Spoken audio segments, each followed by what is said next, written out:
Pest flies on poultry facilities can be a nuisance to producers and their neighbors, and some can also transmit pathogens that may cause human and animal diseases.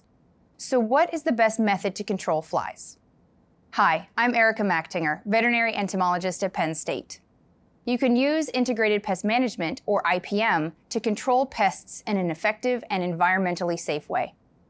Using IPM involves a combination of common sense practices to break the pest life cycle.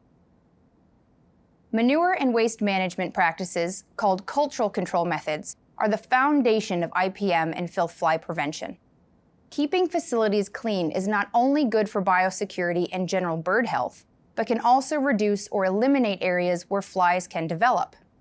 Let's explore some of the ways to implement cultural control on poultry facilities to control pest flies. Moisture management, especially in manure, should be the primary focus of cultural control. Wet poultry manure, as you can see here, is highly attractive to adult flies and provides ideal conditions for fly development. You should inspect waterers and walk the manure storage area looking for wet spots daily and replace worn valves, stems, nipples, gaskets, and hoses as necessary. Most manure will have a crumbly texture when it's adequately dry. If dry conditions are maintained, manure will form a cone-shaped mound, shown here, as it accumulates in deep pit houses.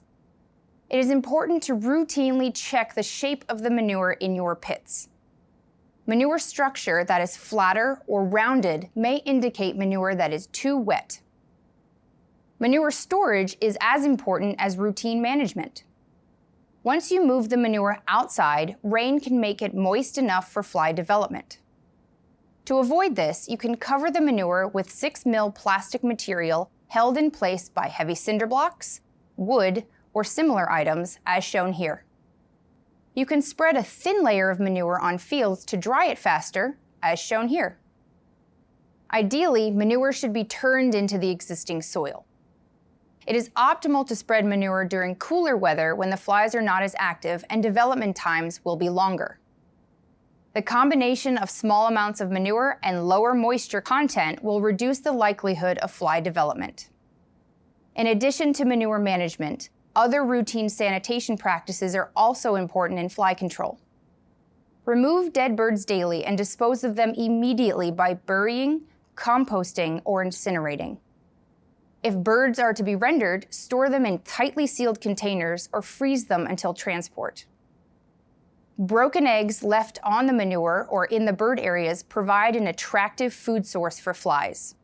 These areas can also serve as a source of moisture or material for fly development. Keep your facility as clean as possible by removing trash and sweeping up spilled feed and other waste frequently. By adding routine sanitation practices to manage manure and waste, you can avoid many filth fly problems before they start.